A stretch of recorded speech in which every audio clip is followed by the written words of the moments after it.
the value of a thing is in its price and how much time you spend pursuit. The proof of desire is pursuit, actually. So if I desire something, the amount of time I spend pursuing it will show how much value I place on it. So, but if I get something really cheaply, it has no value. All right, ladies and gentlemen, beautiful people, welcome to Science of Love. And this has been like the most anticipated part of Science of Love. I told you that we're coming with another episode different from the game show. I know a lot of you like the game show, but this is different from the game show. This is Science of Love Open Mic. And like I said, the Open Mic is a special edition of the Science of Love live show. And this edition where we bring a specialist, a counselor, a trained, renowned counselor who is going to be addressing all those controversial questions that we're asking our guests. Is going to be addressing them squarely. I'm sure that when he's done, you will not have any questions in your mind again. All your questions will be answered. He came with a whole lot of answers to your questions. Without further ado, I'm going to be introducing him to us. Sir, I don't want to give spoilers, but just tell us. Introduce yourself to us. Okay, all right. Thank you. And my name is Ephraim Ahamefula, and I'm a trained and then certified counselor, marriage counselor, premarital counseling also. My secular job, I work as a supply chain for a technology company. And really, I'm happy I'm doing this with you. I've seen your shows on YouTube, and I believe that what we're doing here is it's good. It's exciting, and so let's see how this rolls with us. Yes. So our counselor is ready, and I hope you're ready as well. So we're going to go into the questions. So first, we're starting with episode 1. So did you see episode 1? Yeah, I think it did. And we're asking someone out or something like that. Okay, I think I saw that episode. Yeah, and it was really cool seeing the back and forth with the ladies and the guys, and then how they were heating it out. I think that's cool. Like I said, the game show is where we actually mentally assess people. Sometimes you think people actually know these things, but when you ask them the questions, you will know how people think about all of this. Oh yeah. So that's the reason why we set up the game show, because we want to really know how people think and also draw out a stats. You can say, okay, an average Nigerian man or an average young Nigerian believes this and a lady believes so. So that's the reason for the game show. So we picked up one of the questions from episode 1, and that's the question we're going to ask you, sir, because I think that was on the comment section. It was hot. People were like, why this, why that? So let me ask you the question now, sir. So I want to ask you, the first question we're going to ask him from episode 1 is, as a lady, is it okay to ask a guy out? Okay. Well, thank God it was a very controversial question. I could see all the buzz about that question. People say, no, go for what you want, shoot your shots, and do all the things that to get what you want, especially for the ladies, and I believe there were a couple of feminists on who are always about, no, let's do this. So you don't need to wait for a man. Yes, they say it's a man's world, but anyway, so my business here is to see how to bring the right perspective, onto the questions that are being asked. Of course, everyone can say everyone is entitled to their own opinion. I have my own truth, but by study, by science, by statistics, and by scriptures, because I'm a Christian, and I believe that one of the things that has made the world progress is because of the Christian values that were brought into the third world, even if they don't recognize it anymore. But those values are what drives their technology and drives their development. So truly, being a Christian helps you become a better person. So the truths from the scriptures are what helps us. So I would like to address that question. I think I heard someone say that maybe she doesn't agree with it, but she feels that it's good to also give some signs and give some notes, to the guy. Yeah. But anyway, because of the structure, like I keep, like we say, especially that the man and the woman are equal before God. That's the truth. But when it comes to a marriage, God has put a system for it to work well. The same way in an airplane, when you're flying an airplane, the two pilots are probably even be equal in this, but there's a structure put in there. There's the main pilot and there's the co-pilot, so that you can have a smooth trip. So the same way in the marriage, God has determined that the man has to be the head, and why the woman is to also help, is to be under the leadership of the man. It's just the structure in marriage, but in the outside world, men and women are equal. And so for that marriage system, there was when God was instituting it, he gave the process of how it should run. I think in Genesis 2, it says, therefore shall a man leave his father and mother and be joined to his wife, and then two shall become one flesh. So the process is the man is the one that should leave and should go after the woman, and even Proverbs says, he that finds a wife finds a good thing. I don't think they ever said she that finds a man. I think so. If we take that scripture and reverse it, so he that finds a wife finds a good thing. So she that finds a husband, she may find a bad thing. No, so you can take that at your own peril. But if I don't take the scriptures literally, I can backtrack them. So if it goes this way, then the reverse may be the opposite of what is said. So really, because of by scriptures, we see that it's expected that the man should move towards the woman, so he should be the one doing the asking out. Secondly, if I take traditionally, men are hunters. It's a natural thing. In fact, from primordial times, when we didn't have all tech and everything, man is naturally designed to go after what he wants. Yes. And if he's now being the one being sought after, it reverse. It can change his psyche. He might like it, but for him, this is cheap meat, and it's not value. The value of a thing is in its price and how much time you spend pursuit. The proof of desire is pursuit, actually. So if I desire something, the amount of time I spend pursuing it will show how much value I place on it. So, but if I get something really cheaply, it has no value. So if you go to a store and they say this dress is 5k and you see another one 50k, even if they look alike, in your mind you already have a sense of value for it, for the 50k on. You just say this is not as valuable. So if something comes to me cheaply, I naturally, I'm just naturally, I just won't really value. I might take you and use you, but my sense of value really won't be like the one I went after. So please, ladies, I know you want to you need the guy, you want him, so there's wisdom in everything. There's wisdom. You may not be the one asking. I like what, if you read the Bible again, I tell you, I'll speak beautiful, right? Read the Bible, what Ruth had to do to Boaz. So Naomi had to give her a strategy and say she wanted Boaz to marry her, but she told us, okay, see what you do. Don't go and say, marry me. No, what you do when he's lying down, go down. I don't know how to really explain it, but say remove the cloth from his leg and just lie down beside him there. He will get the gist. So you don't need to say anything. You don't need to bring yourself down, but he will get the drift. And if he's interested, he will make a move for you. He's interested. Yeah, make a move. He will make a move. So I would advise ladies, if you really want this person and you feel this is the person you want to be with, they're very subtle. You ladies know how to do. You know if we're interested or not. You know if we want us or not.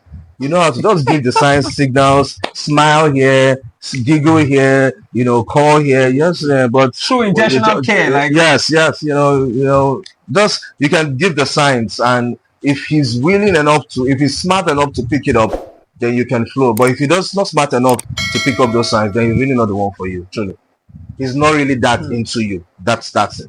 If you have to go and pursue him to get him, he might agree, but you'll just be cheap meat, and you don't really want to be. You're more valuable than that.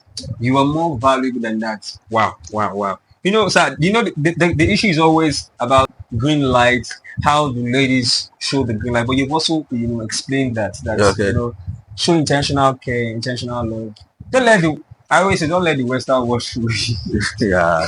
Because they're always bringing this go for what you want as a lady. If you like this Mhm. person, but the truth is, God designed it this way, and we Yeah. have to follow that. The next question was in episode 2, and this was a very dicey one Okay. because I was anchoring the show, but to me, I was like, I didn't really even address it the way I wanted to, and that's why you're here, sir. Alright. Now, the question was, are there unforgivable actions in a relationship? Unforgivable actions. Well, they don't vex you for a relationship because they don't vex you. You gonna say some things. No, true. There are some things that can seem unforgivable. Yeah, but if I should follow the tenets of the question, I would say there's really nothing that's unforgivable. That's the truth.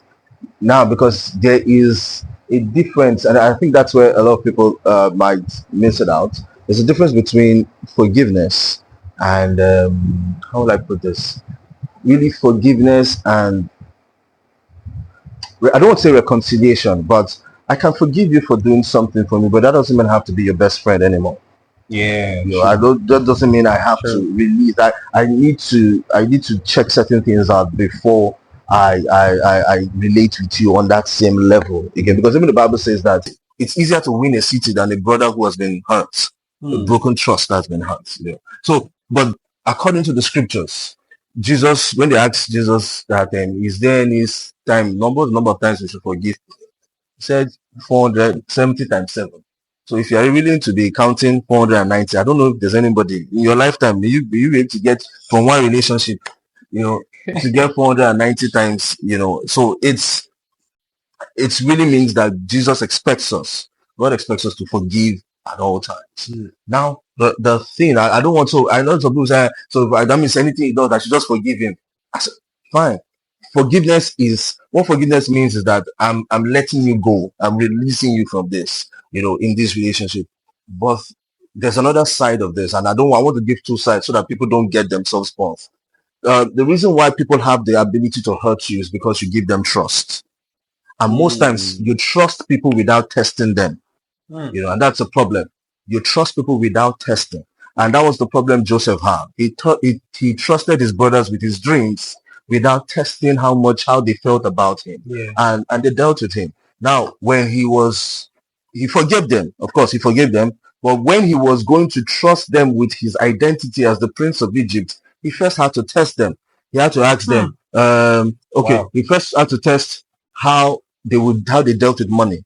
So he put their money back in their bags and told them to go. When they got it, they returned the money back. He said, okay, these people are good with money because they sold him for 20 pieces or 30 pieces of silver. So he wanted to check how money. Now, the next test was how would they relate? How do they love their father? And he began to ask them questions about their father. And he saw how they were passionate about their father. He said, good, because he knew how they used to talk bad about their father before. The next thing, how would they relate? He tested how they felt about his younger brother Benjamin. I said, go and bring your brother. When they brought the brother, he arrested him.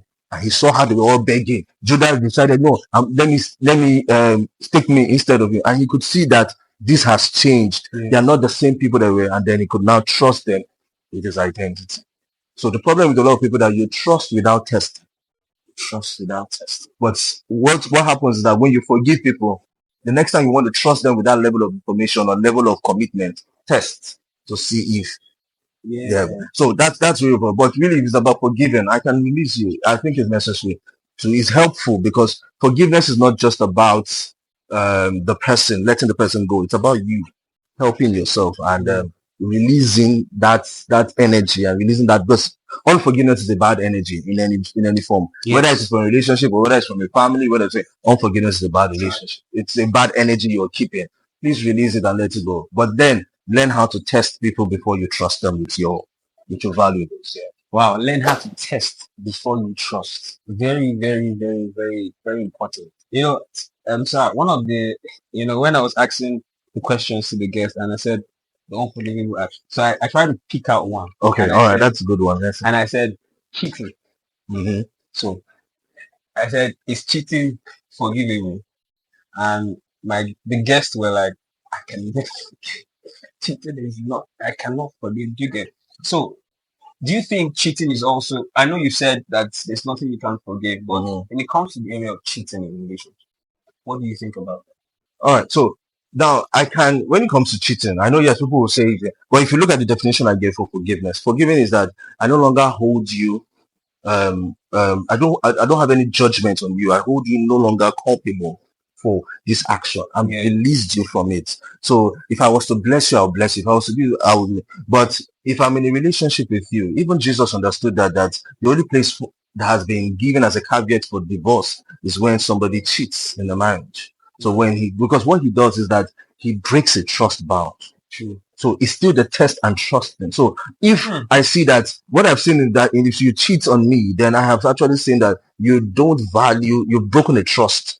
And it's not easy to come to that. I might forgive and release you. In other words, I'm going to be a blessing to you. If I can help you, I'll help you. I would not hold any grudge against you.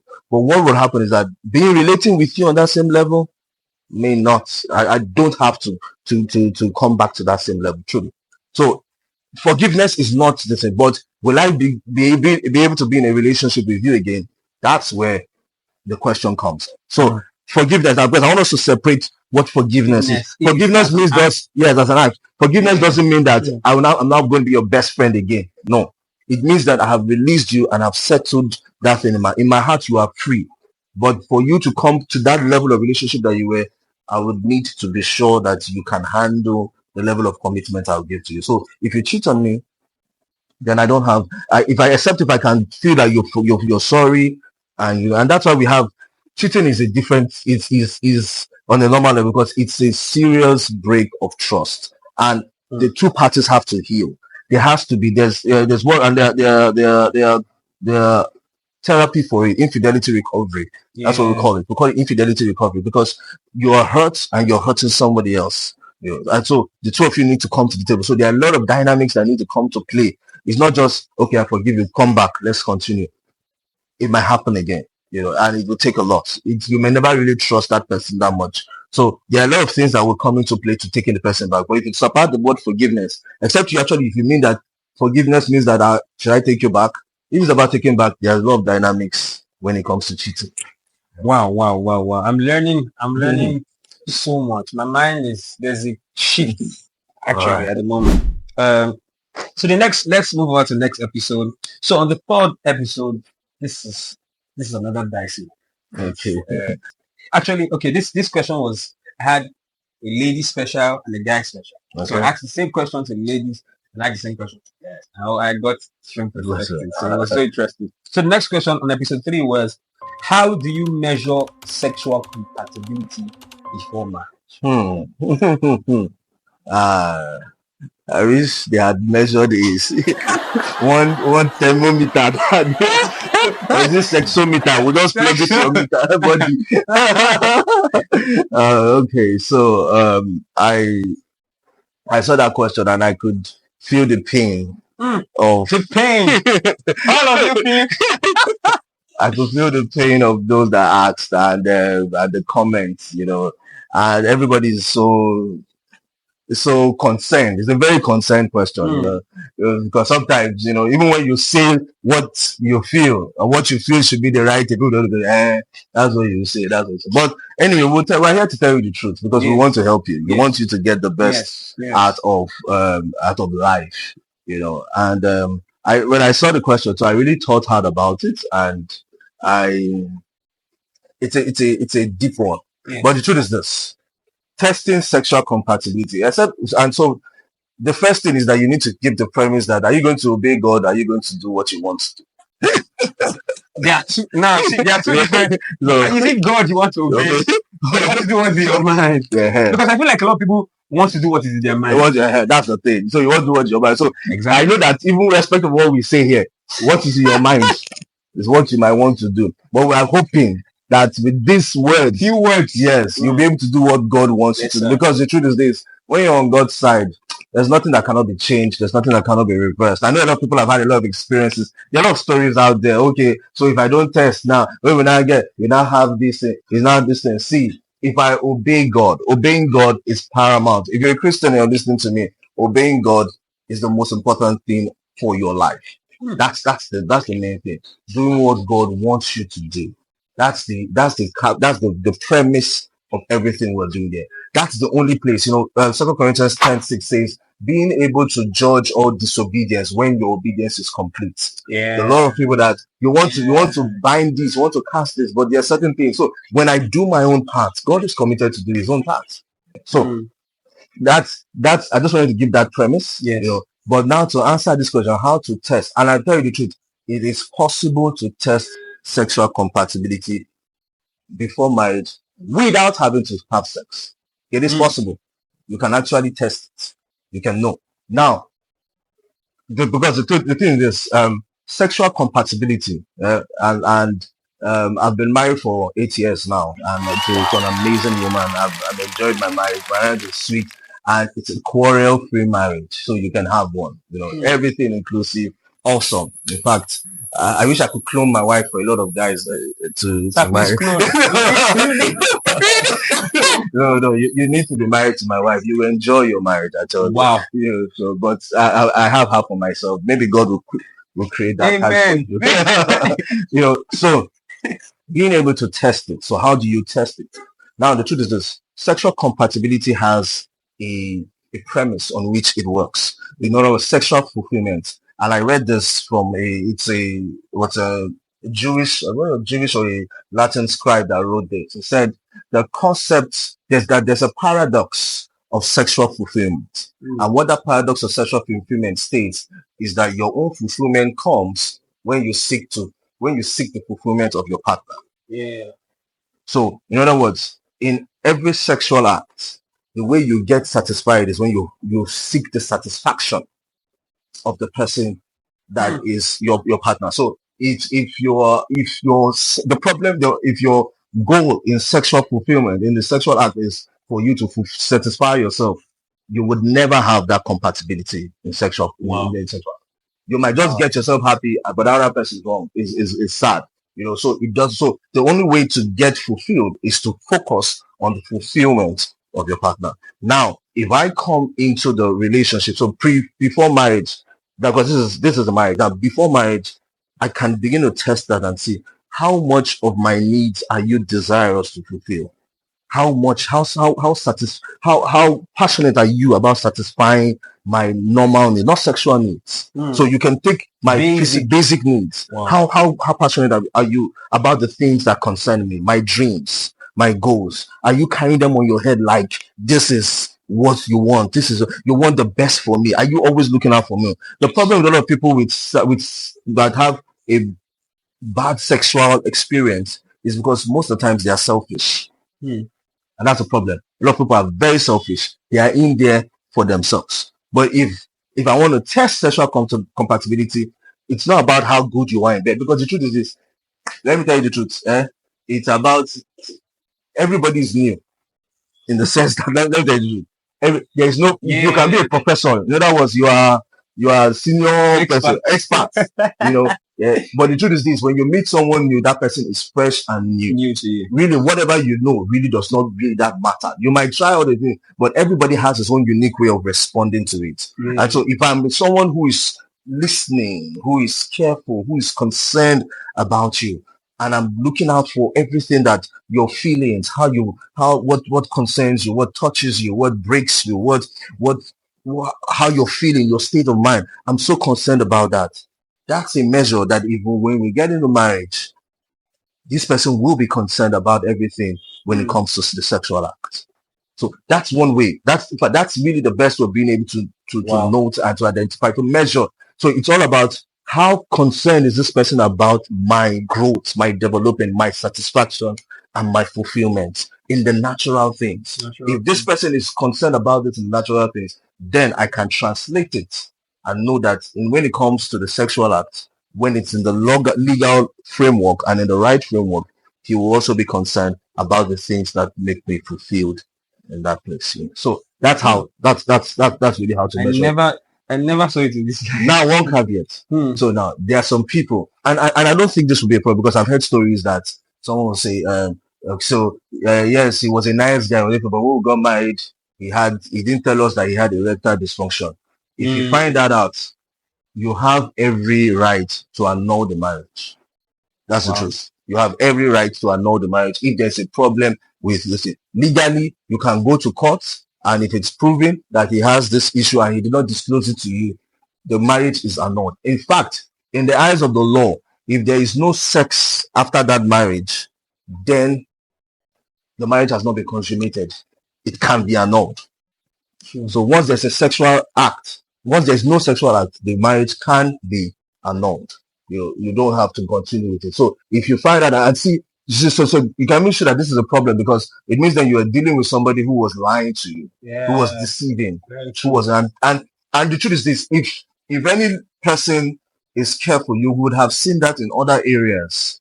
If you were listening and Paying watchful, attention. you would have paid attention. You'd be paying attention. You would have seen that in other areas of the relationship. If this person is telling lies here, he's doing this here, he's doing this here, how she's behaving like this, she's sneaky in these areas, then you should know that some things may not be as they always seem with this person. Yeah. So if you get into the marriage, so I'm creating this caveat for people who say, okay, the person was nice, was always concerned, but I got in and found out that he cannot, he has this dysfunction, then you have a right to walk away from the marriage. The law will give you that right. Even the church will give you the right to move away from it.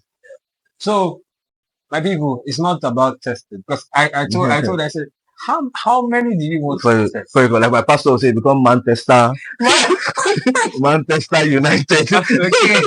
Yeah. So my pastor is Pastor Kingsley Okonkwo. Yes. So he's the one that trained us. So you don't want to become Manchester. Okay. So the final question is from episode 4. So actually, I got this question from Pastor K. Okay. Shout out to Pastor K. I'm a staunch. My people know me. I'm a staunch follower of Pastor K. He inspired me from the very beginning. So I think he asked this question in a tweet. Okay. Like he tweeted it on his Twitter handle, and I saw it and I just screenshotted it. I said, "This is very strong. Like people need to ask themselves this question." So I asked the man, and so he said, "Attraction or friendship, chemistry or companionship, which is more important?" Okay. Can't we just go to his Twitter and collect his answers? Because when I asked the guys, they could not pick one. I need this, I also need this. I need this, I also need this. So I want to actually ask Pastor Kingsley's son, I want you to also tell us. Okay. All right. Okay, so I saw the question and I saw the responses from the guys there, and it's yes, yeah. I don't blame the guys, because men are naturally visual. We're visually stimulated, so what we see is what we get, or what we go after, and all that. So it's a dicey question for us as guys. If you ask the ladies, I'm sure the ladies would have wanted more of the companionship. Yes, they want attraction, but they'll be dealing more towards the other side, because a woman is emotionally stimulated. We are visually stimulated, and so that's what the problem. Well, as I was thinking of that, I remembered something I heard. I think it was Pastor Kojo say, where he was teaching on this kind of topic, and he said, attraction without companionship or compatibility is lost. Compatibility without attraction is friendship. So if I take those two questions, you see how they line up. So attraction without companionship. Attraction without companionship is lost. In other words, I see this girl, as in all my body, everything is just standing, everything's rising, my heart is beating fast. I just, but I have no compatibility with her. There's no companionship. We can't even talk. We can't even relate. That gives that's lost in the making. Now, if I flip it and I say I want companionship, but I'm not attracted to you, what I'll get out of that is just friendship. So if we now ask which one is more important, the truth is this: it depends on now what you are going out for. What am I going to? If I'm going to a relationship, the problem with a lot of people is that they major on the minor and the minor on the major. So now the attraction is actually the minor because it is fleeting, it's temporal, is a spark. So attraction is one time, it hits you. Because the truth is this, the people you were attracted to before, you may not, over a long while, you may not be that attracted to them. In fact, we all know this, that you can, okay, I'll speak as a guy, you see a girl, she's very fine, she has everything, she's very attractive, and all that. And then maybe you're talking with her, and then she tells you, okay, in fact, maybe your whole hormones are standing up and you're already set on edge because of how fine she is or how good looking she is or how attractive she is. And then you get one text message. Maybe your guy just sends you a text message. Oga, that girl where you get David now, she has HIV. You know that immediately. Everything that all the attraction, all the attraction goes. It dies immediately. There's no attraction again. So you see how fleeting it is. But if I have a friend who probably so whatever means contracted HIV/AIDS, but she's my friend, I won't leave that person. I will not go away from the relationship because of that. Because I know I have that information, and because we already have a relationship, I can stay. So the truth is this: attraction is for the one time. It's a spark, but the friendship, the companionship, it's the long haul. It's what keeps the relationship going. So you get attracted to. So what attraction does for you, it helps bring the people together. So it's like the spark that sets the fire up. But you need the wood to maintain the fire. Wow. So to start a fire, I need to introduce fire to whatever place I need to. So that introduction of fire is the attraction. What keeps the fire burning is not still the introduction of fire, it's now the introduction of wood or the combustible items, which is that companionship. So if I want to keep the fire in a relationship burning, if I want to keep the attraction burning, I need to introduce that companionship. So really, who is now more important? Is it the lighter that I use in starting the fire or the wood that keeps the fire burning? Very true. I need both of them. Yes. I need both of them. Because I still need the fire. I need that fire to keep burning. So I need the wood burning and I need the lighter to start the fire. Yes. So really, I can't really just say this is much more important than it, because both of them are needed to have a successful relationship. But I think it's a balance where people make the errors. Yeah, so that's why I said majoring on the minor and minor in really. When I come into a relationship, I start the fire. I put the lighter and it starts the fire.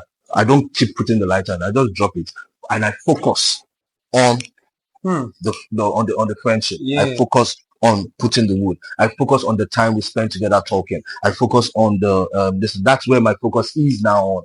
Are we compatible? Can we have reasonable conversations? Can we talk? Can we relate? Can I care for this person? That's what I'm now conscious about. No longer does she have this shape. Because the truth is this: shape is the finish eventually, and then you might be going on to the next shape.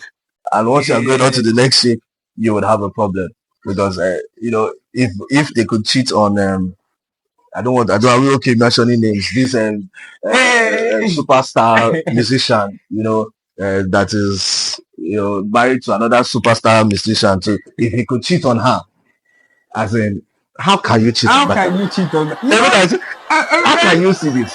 I still cheat on this person. With what? Let's compare it to her. What are you cheating with? And if you saw what he was cheating with, nothing compared to this. Wow. And you see that. So it means then that it's the problem is the way focusing. It's the attraction. So everybody's looking at attraction. So if you keep focusing on attraction, it will fade. It fades. The same way a lighter cannot remain on forever. It's all just for you to stay on to light something else, and then you keep feeding that. So it's just to help the friendship. It's to help the friendship.